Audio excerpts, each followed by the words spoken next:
All right, ladies. So in the very beginning of Judges chapter 2, it says, an angel of Jehovah came up from Gilgal to Bochim and said, I made you go up out of Egypt and have brought you unto the land which I swear unto your fathers. And I said, I will never break my covenant with you. And you shall make no league with the inhabitants of this land.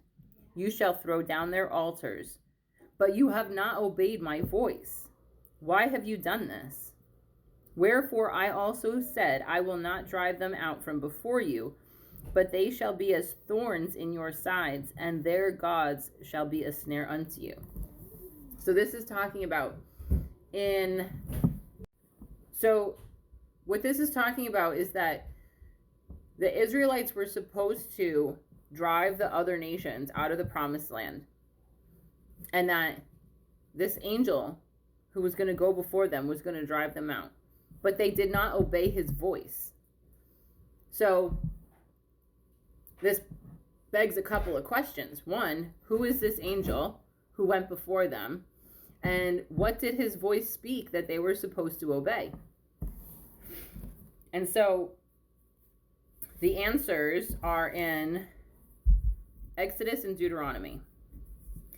In Exodus 23, verse 20, it says, Behold, I send an angel before you to keep you in the way. Who is the way, the truth, and the life? This is our Messiah, this angel of the Lord who brings them up out of Egypt, who is leading them into the promised land and is paving the way for them so that all they have to do is follow him and he's going to take care of it for them. I send an angel before you to keep you in the way and to bring you into the place which I have prepared. Beware of him and obey his voice. Here we go again. Obey his voice. Provoke him not, for he will not pardon your transgressions, for my name is in him. Now, if you think to what Yeshua said in John 5:43, he says, I come in my Father's name. The end of that verse says, but you receive me not. When another comes in his own name, him you will receive. I don't know what is going on with my camera. It's driving me nuts. So he came in his Father's name. He comes in Jehovah's name. Jehovah's angel. He's sent to lead the way, to be the way, the truth, and the life. The light. Sorry, the way, the truth, and the light.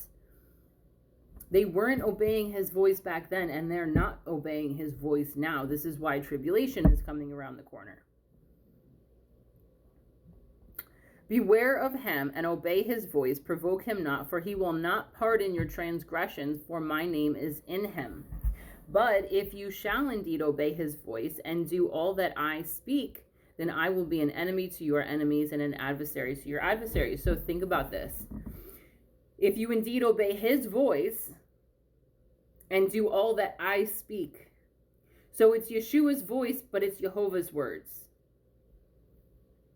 For my angel shall go before you and bring you unto the Amorites and the Hittites and the Perizzites and the Canaanites and the Hivites and the Jebusites, and I will cut them off. So they were supposed to follow Yeshua, obey his voice, follow this angel into the promised land, and he was going to cut off the nations that were already there. You shall not bow down to their gods, nor serve them, nor do after their works, but you shall utterly overthrow them and quite break down their images. They didn't do this. And so in Judges 2, you have the angel of the Lord, who is our Messiah, saying, why didn't you obey my voice? I told you what to do. You didn't do it.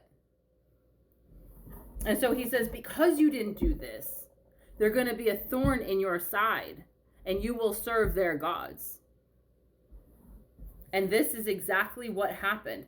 So if you look at 2 Kings 17, it talks about the gods, the demigods, the lowercase g gods that the Israelites were serving, the northern tribes. It says, because you did this, because you served these gods, I will send you right out of the land. In Jeremiah 3, you get the divorce letter. And then in John 4, when Yeshua was talking to the Samaritan woman and he says, go get your husband. She says, I don't have a husband. And he says, you're right, you've had 5. And the one you serve now is not your husband either. This is talking about the Israelites, the northern tribes of Israel, who were serving these demigods. You married yourself to them.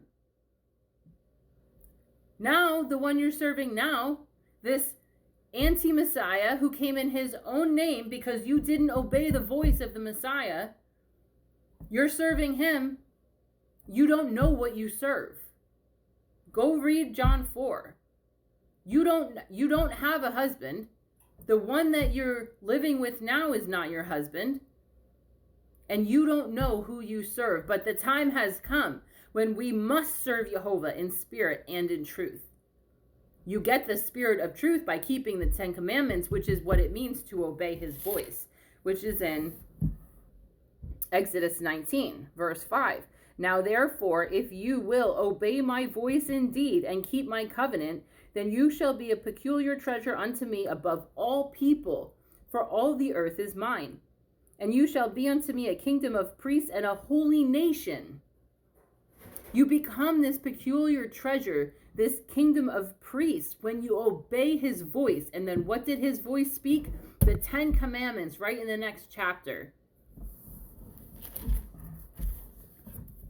Now, in Exodus 23, Jehovah said, obey his voice and everything that I have spoken. Okay, we get another witness for this in Deuteronomy 18. Deuteronomy 18, 15 to 19 is the most important prophecy of the Messiah. It's telling us that he's going to teach everything that was desired at Horeb. This is why in John 5, Yeshua says, if you don't know what Moses wrote of me, you cannot believe my words.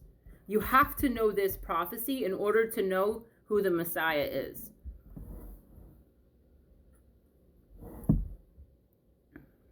Verse 18, I will raise up a prophet from among their brethren, like unto you, Moses, and I will put my words in his mouth, and he shall speak unto them all that I shall command him. And we already saw this happen in Exodus 23.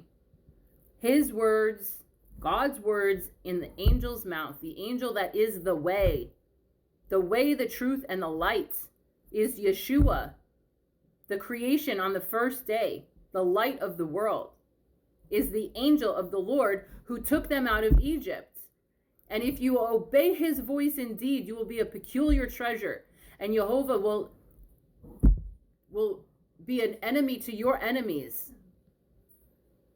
But if you don't obey his voice, then your enemies are going to become a snare unto you, a thorn in your side, and you will serve those gods. And this is exactly what's going on today. Nothing has changed. There's nothing new under the sun. And the tribulation is coming around the corner because people refuse to obey his voice. They just won't be obedient to the 10 commandments. And the wrath of God comes upon the children of disobedience, and great is the fall of that house.